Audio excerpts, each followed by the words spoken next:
Hesh Sagafi here, Liberty Home Mortgage, and today we're going to talk about what to look for when you are buying your first home. So, the dream, right? The American dream. And when you start going through the process, I always tell people the process is a little more difficult than a dream or a TV commercial of what you see.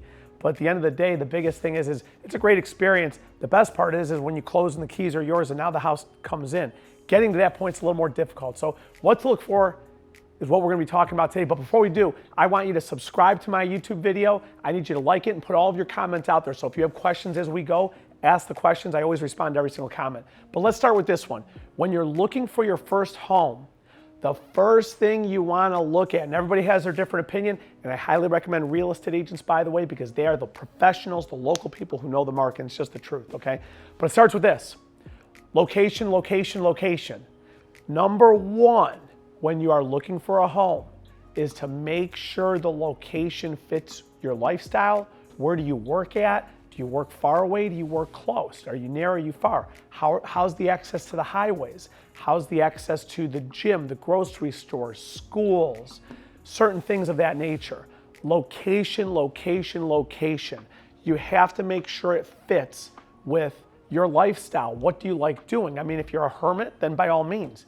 You're not really worried about highway access and things like that. But depending on where you work, if you work 45 minutes away and it takes 25 minutes just to get to the highway or something like that, you've got to watch where you're buying at. So the first thing you look for when you're looking for your first home, or probably even your last home, is the location of it. The second thing is this is a key idea that I always tell people, like, you got to really, this one you want to write down, okay? See the home for what it will be, not for what it is. Okay, let me say that one again. See the home for what it will be or what it could be or what you could make it into, not for what it is. I'll give you an example. When I bought my first home from Mrs. Graham. She was the original owner of the home from the 1940s. I bought the home in 1998, which at this point seems like a century ago itself, right? Well, when I bought the home, God bless her, it had a purple bathtub, a purple toilet, orange carpet, wallpaper on the ceilings. I mean, it was sort of straight out of a 70s nightmare. Now, if you're younger now and you're buying your first home, to you it may have been straight out of a 1990s nightmare or something like that, but for me it was out of a 70s nightmare, right? It was completely dated back, 30 years ago for me relative to when I was buying it. Thank God I did not look at it for that and say, I'm not buying this. This is the ugliest house in the world. I looked at it for what I could make it into. So I think a huge thing about when you're buying your first home is don't walk into the house and say, my God, this carpeting's horrible. The lighting's terrible. The bathroom is ugly.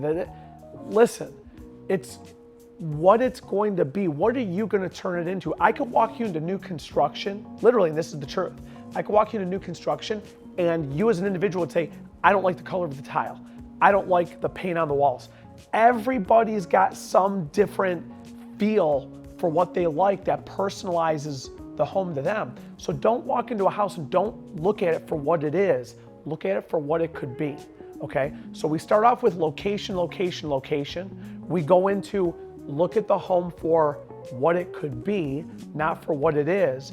Then we begin here. Let's start on the outside of the house, the yard, okay? What type of lot does it have? Is it a corner lot? Does it have, houses all around it? Does it back up to a forest or a park or something like that? Is it on a main street? What's the lot look like, the yard? What type of yard do you need? Does it have a fence? Do you need a fence? Do you need a fence around the whole house? Do you need a fence only in the backyard? Do you want one in the front yard, okay? So let's start with the yard itself. Take a look at the lot, see what your opinion of that is. If you're sitting here saying, Hesh, I don't want to cut grass, I got news for you.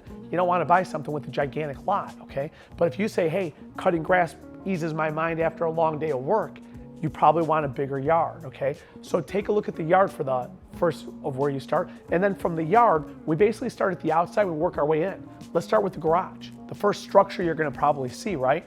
The garage. Do you want it attached to the house or is detached fine? Is a one-car garage fine? Two-car garage? Maybe the house doesn't even have a garage Maybe you don't even need a garage. Maybe it has a carport, okay? Maybe it has a gravel driveway or a concrete driveway or an asphalt driveway. Start with the garage. You know, do you need a big garage? Do you store a lot of stuff in your garage? Do you have 2 cars, 1 car?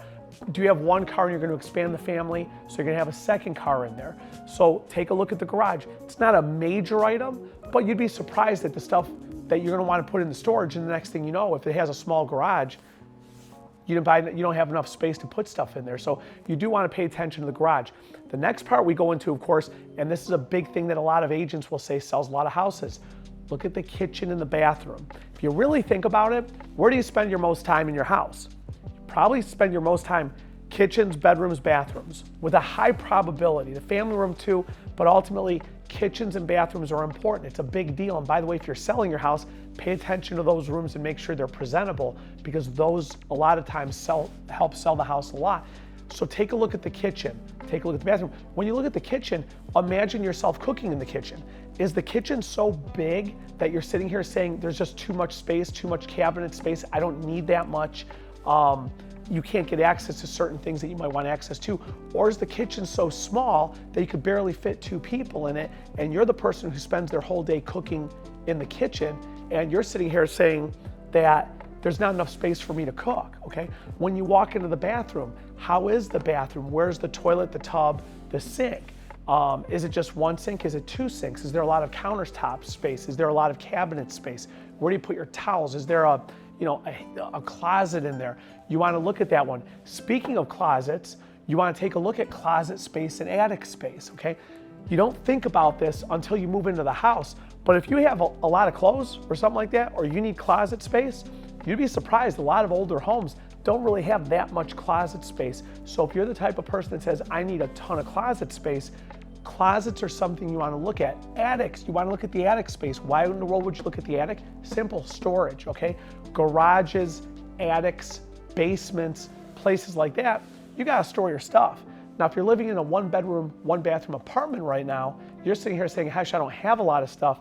I'm going to let you in on a little secret. When you ultimately go to buy a home and you move into a home, 2, 3, 4, 5 years in, I'm going to tell you this one, you're going to have a lot more stuff to put in the storage than you could humanly imagine. I don't know why, but the stuff just builds out of nowhere. And then you're sitting here thinking, my God, I'm just like my parents. I got mounds and mounds of stuff that are just completely worthless, but that's beside the point. So take a look at your closet space, take a look at your attic space. Another thing is the shapes of the rooms. Something that makes me probably a little different is the home I grew up in, all of the rooms were square, okay? It got to a point for me where when I would go look at a home, a lot of the homes had rectangular rooms. Call me weird or whatever you want. For me personally, I just didn't like the feel of those types of rooms.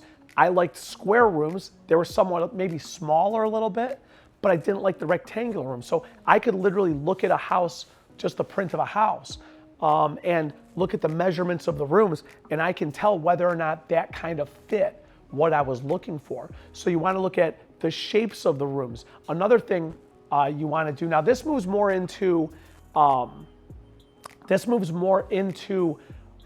the philosophies also, or thought processes, even before you get into that.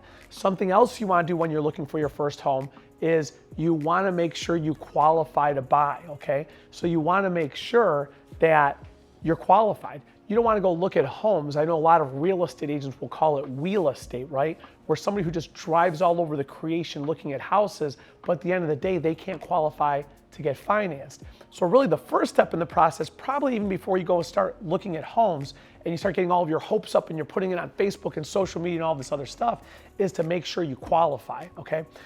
The next thing you got to pay attention to is make sure you understand what's affordable for you. I always tell people this when they're buying a home. Patience is a virtue, okay? Patience is a virtue. Make sure that you're patient when you're buying a home. Don't go too deep. I always tell people this. Smaller is better. When you're buying your first home, you don't have to crush it out of the park and buy this gigantic forever home. Now, some people do. Some people say, Hesh, we're buying this house here. It's our first house, but we're not moving for 20 years. And that's fine. But a lot of people, especially when you're making, this is a big financial decision, because with home ownership comes a lot of things that a lot of people are not prepared to deal with. I'll give you an example. I had a rental property where at 6 o'clock in the morning, the tenant calls me. It ends up, and notice the words I use, it's past tense. I had a huge oak tree in the front yard of my rental property. Well, it was like a double oak tree, like it branched off. And there was a huge storm and it knocked down one of the trees, which went into the street. I had to call a company called Davey Tree to come and cut that thing up. This is 6 o'clock in the morning. I had to call Davey Tree to come and cut that up to get it out of the roadway. That was that. And then secondly, I get a call from the neighbor who says, Hesh, the other half of that tree is now leaning towards my house.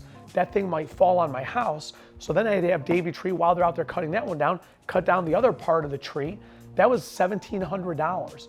And that was completely out of left field. And I did not have time to go to the bank to refinance, to borrow a loan, to take out a loan. I couldn't say, hey, I don't have the money for this. You know, home ownership comes with responsibilities. It's typically not the payment that breaks somebody. It's all of the other things that come with it. A leaky basement, a broken hot water tank, your furnace that breaks down in the middle of the night, the roof that leaks, all of these things that you would normally call your landlord for to fix, and you would expect it to get fixed immediately, suddenly that's all on you. So you have to be patient. You have to know what you can afford. You want to talk to a lender first, and that's before jumping into all of these other characteristics of what we look at. The last thing I always tell people is to make sure that no home is perfect, okay? You want to understand, and this goes back to what I told you at the start of this video today, is look at the home for what it will be, not for what it is. No home is perfect. If you'll always find problems with homes. I've had people have a leak in the basement and say, Hesh, that's terrible. And I'm like, the house was built in 1886, for God's sakes. Come on, man. Like, you got to think about this one. No home is perfect. You've got to make it into yours. And ultimately, as you go down the road of home ownership, these are the things to look for when you're buying your first home. Definitely pay attention to the location. See the home for what it could be, not for what it is. Be patient. Understand that no home is perfect. Start with the yard, go to the garage, move into the kitchens, the bathrooms, then the bedrooms, and the shapes of the rooms. And from there, you talk to your agent, you see where you go. But these are the things to pay attention to for when you're wondering what to look for when you're buying your first home. Follow my videos. Ask any comments you have on this stuff. I've done this for well over 20 years, so I have a lot of experience with it. Subscribe to my YouTube page. Share this on your page so others can see and learn also. And make sure you're following my next video, and hope to see you again.